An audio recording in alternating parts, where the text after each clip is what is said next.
Look, I need you to understand something right off the bat. July 25th, 1956, the Copa Cabana.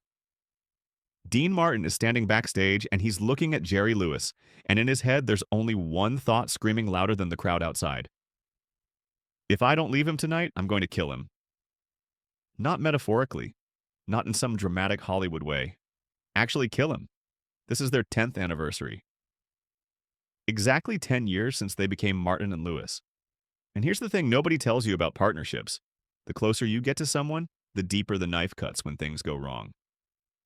But before we get to the murder part, you need to understand who these guys were. And I don't mean famous. I mean they were a goddamn cultural earthquake. They weren't the Beatles before the Beatles. They were bigger than that comparison even makes sense. From 1946 to 1956, Martin and Lewis didn't just own show business, they were show business. Nightclubs, television, movies, radio, everything. They printed money in an era when movie tickets cost a quarter. The formula was stupidly simple. Dean Martin, smooth, cool, Italian crooner with a voice like velvet and bourbon. Jerry Lewis, manic, screeching chaos, a man-child who couldn't sit still if his life depended on it. Dean was the anchor. Jerry was the hurricane. Dean represented everything controlled and effortless. Jerry represented every intrusive thought you've ever had, acted out in real time. And the chemistry? You can't fake that. They'd cut each other's ties on stage, throw water, improvise, kiss, hug. The audience wasn't just watching comedy. They were watching two guys having the time of their lives. Because for a while, they actually were. Here's what real friendship looks like when you're young and broke and suddenly not broke anymore. Matching suits, finishing each other's sentences, calling yourselves Dino and Jay like you're characters in a story someone else is writing about success. They were brothers without the blood. And that, it turns out, is both the most beautiful thing about friendship and the thing that makes it all fall apart later. Because fame is a drug, and like any drug, it changes your brain chemistry. For 10 years straight, Dean and Jerry drank from the fire hose of success, and somewhere along the way, the thing that made them magnetic started to rot from the inside out. The brotherly love curdled. The playfulness became cruelty.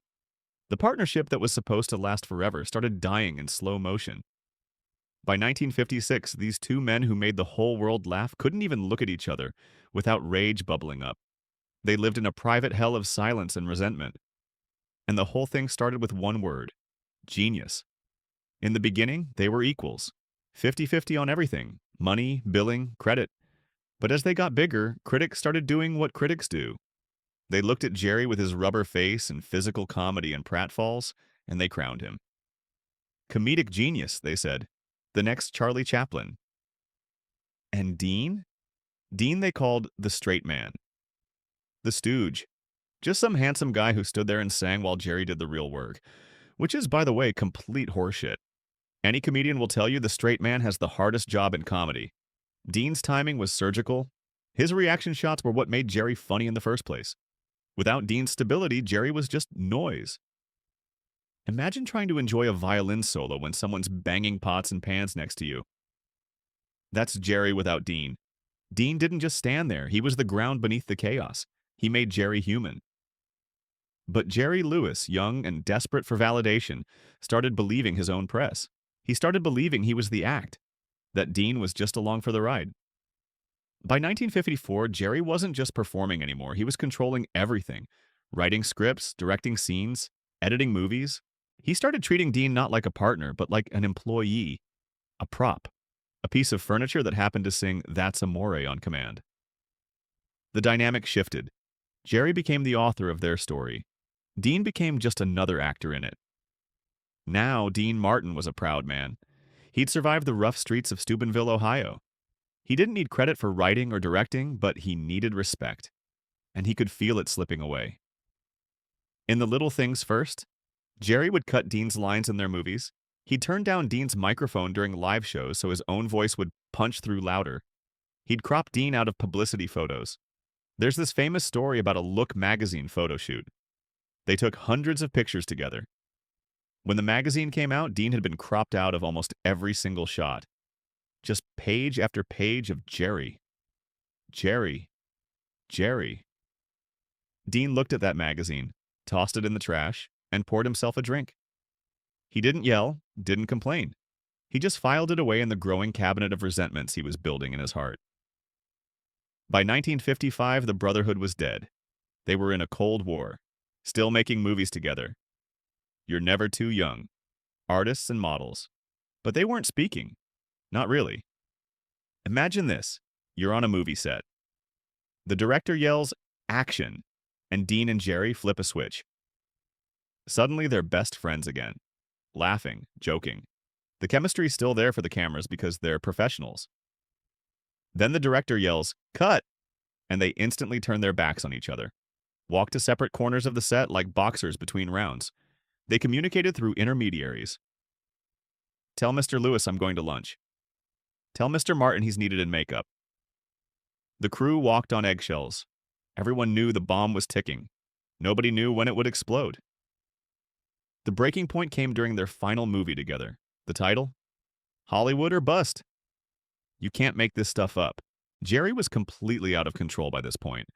Directing the director, screaming at the crew, demanding retakes of perfectly good scenes because he needed everything to be exactly how he saw it in his head. Dean Martin, who prided himself on being a professional, show up, know your lines, hit your mark, go home, was exhausted. One afternoon on set, Jerry started berating Dean in front of the entire cast and crew, criticizing his acting, his lack of passion, his commitment to the craft. Dean looked at him, didn't scream, just said, "You know what your problem is, Jerry? You're nothing but a dollar sign to me now." Think about that. They'd been brothers. They'd shared everything. And now Dean had reduced Jerry to a paycheck. Jerry was devastated, but he was also vicious. He fired back, "And you? You're nothing without me. You're just a crooner who got lucky. Without me, you'd be back dealing blackjack in Ohio." That was it. The line was drawn. There was no coming back from that. They finished the movie because they were contractually obligated to, but they still had one more obligation, a final run of shows at the Copa Cabana in New York City. The site of their greatest triumphs was about to become the site of their execution. Copa Cabana, New York City, July 25th, 1956. Hottest ticket in the world. The room was packed with celebrities, mobsters, socialites. But the air wasn't festive. It was heavy, funereal. Everyone knew this was the end. The newspapers had already leaked the rumors. The audience felt like they were attending a funeral for a marriage. Backstage, the dressing room that had been filled with laughter and practical jokes for 10 years was silent. Dean sat at his vanity, adjusting his tuxedo. Jerry sat at his, looking pale and manic. They didn't even look at each other in the mirror. 10 years. Exactly 10 years to the day since they'd first teamed up at the 500 Club in Atlantic City. "Happy anniversary," Jerry muttered, dripping sarcasm. "Yeah," Dean replied, not looking up. "Let's get this over with." They walked toward the stage curtain. Usually they'd hug before going on, pump each other up. Tonight they stood 5 feet apart, staring at the floor. The announcer's voice boomed, "Ladies and gentlemen, for the last time, Martin and Lewis." The curtain rose. The audience erupted into a wall of sound. And then the show began. It wasn't their usual show. It was a beautiful, horrifying train wreck. The anger that had been bottled up for 2 years exploded onto that stage. They stopped doing their written material. They started improvising, but not the fun kind. Real insults disguised as comedy. Jerry made fun of Dean's drinking. Dean made fun of Jerry's ego. "You're slurring your words, Dino," Jerry squawked. "Better than slurring my brain, Pally," Dean shot back. The audience laughed, but it was nervous laughter. They were watching 2 men tear each other apart in real time, and they couldn't look away. At one point, Jerry grabbed Dean's tie and yanked it. Dean shoved him away, harder than usual. There was a flash of something genuine and violent in Dean's eyes. For a second, he looked ready to throw an actual punch, but he didn't. Instead, he channeled it. He sang. He sang "Memories Are Made of This" with a defiance that chilled the room. Every note was a middle finger. Every word said, "I can do this without you. Watch me." The show dragged on. Messy, chaotic, sad, like watching a divorce happen in front of 1,000 witnesses. Finally, they reached the closing song. "Partners." They stood side by side under the hot lights. They were supposed to link arms for this one. They didn't. They just stood there. sweating, singing lyrics that felt like lies coming out of their mouths. You and me will be partners. The song ended. The band played the outro. The audience stood up, screaming, begging for an encore. They didn't want it to end. They wanted the dream to keep going just a little longer. Jerry looked at Dean, and there were tears in Jerry's eyes. He looked like a scared little boy who'd just realized he'd pushed his big brother too far. He looked like he wanted to apologize, like he wanted to fix everything. Dean looked back at Jerry, and his face was stone. He didn't bow, didn't wave to the crowd, didn't say goodbye. Dean Martin simply turned his back on the audience, turned his back on Jerry Lewis, and walked off the stage. Straight to the dressing room. Didn't stop for the well-wishers in the wings. Loosened his tie, poured a drink. A minute later, Jerry came running in, panting, sweating, desperate. "Dino!" Jerry cried out. "Dino, we can't end like this. The crowd, they love us. We can fix this. Let's take a break. Take a vacation. We'll come back in the fall." Dean looked at him in the mirror. He saw all that desperation. "It's over, Jerry," Dean said quietly. "It can't be over," Jerry yelled. "We're Martin and Lewis. We're the kings of the world. You can't walk away from this money. You can't walk away from me." Dean finished his drink, picked up his jacket, put on his hat. "I can," Dean said, "and I just did." "What are you going to do?" Jerry screamed. Tears were streaming down his face now. "You're going to fail. You hear me? You're nothing without the comedy. You're just a singer. There are a million singers. You'll be playing dive bars in a month." It was fear talking. Jerry was terrified of being alone. Terrified that maybe the critics were right, that maybe he needed Dean more than Dean needed him. Dean walked to the door, paused with his hand on the knob, turned back one last time. "You know what, Jay?" Dean said, and there was this strange sense of peace in his voice. "I'd rather play a dive bar as Dean Martin than play the Palace as Jerry Lewis's stooge." And then he opened the door and walked out into the New York night. No plan, no movie deal lined up. His agent had told him he was making a mistake. The press was already writing his obituary. Dean Martin, the straight man, goes solo.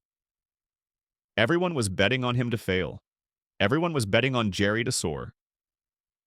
Dean walked down the street alone. The silence of the city felt good after 10 years of screaming noise. He lit a cigarette, looked up at the stars.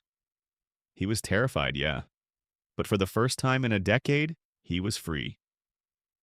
That night at the Copa Cabana started the longest silence in show business history. For 20 years, Dean Martin and Jerry Lewis did not speak. Not once. They lived in the same city, Los Angeles. They ate at the same restaurants. They had the same friends. Frank Sinatra was close with both of them. But Dean and Jerry never spoke. If Dean walked into a restaurant and saw Jerry sitting there, he'd turn around and leave. If Jerry saw Dean on TV, he'd turn it off. The pain was too deep. It was like a divorce where the love had been too strong to ever settle into friendship. And here's the thing that nobody predicted. Dean didn't fail. He soared. He released Everybody Loves Somebody and knocked the Beatles off the #1 spot on the charts. The Beatles. He starred in Rio Bravo with John Wayne and proved he could actually act. He launched The Dean Martin Show, which became the highest-rated variety show in America. He proved Jerry wrong. He proved the critics wrong. He proved he was never just a stooge. He was a king in his own right. But deep down, in those quiet moments at 3 in the morning with a glass of scotch, Dean missed him. He missed the chaotic genius of the kid he used to share sandwiches with in Atlantic City. The kid who made him laugh until his stomach hurt. And Jerry? Jerry missed the cool, steady hand of the big brother who'd kept him safe, who'd grounded him when he spun too far out. But pride is a hell of a thing, and 20 years is a long time to be angry. It wasn't until 1976 on live television during the MDA telethon that Frank Sinatra orchestrated their reunion. When Frank brought Dean out on stage, the world stopped. Jerry looked shocked. Dean looked nervous. They hugged. And in that hug, 20 years of anger evaporated, leaving only the sadness of lost time. Dean leaned in and whispered something in Jerry's ear. For years, people wondered what he said. Was it a joke? An apology? Jerry later revealed that Dean simply whispered, "I love you, you crazy son of a bitch." Look, the breakup of Martin and Lewis wasn't just a showbiz story. It's a story about human nature, about how sometimes love isn't enough. Sometimes egos get in the way. Sometimes you have to walk away from the person you love most in order to find yourself. Dean Martin walked out of the Copacabana in 1956 as half of a comedy team. He woke up the next morning as a legend, building his own legacy. Did it cost him? Absolutely. He paid the price of loneliness for his freedom. He paid it in silent dinners and avoided restaurants and friendships that had to navigate around the person-shaped hole in the room. But looking back at everything he built, the songs, the movies, the effortless cool that defined a generation, you have to admit something. He won the bet. He proved that you don't have to stay in a partnership that's killing you just because other people think you should. He proved that sometimes the bravest thing you can do is walk away from success to find peace. The partnership died that night, but two careers were born, two legacies were built, and eventually, after 2 decades, two old friends found their way back to each other. Not as partners, just as two guys who once shared something magical and then had to let it go. Sometimes that's what love looks like, knowing when to hold on, and knowing when to let go. That's the untold legacy of Dean Martin, not just the songs or the movies, but the courage to walk away from everything when everything was killing him.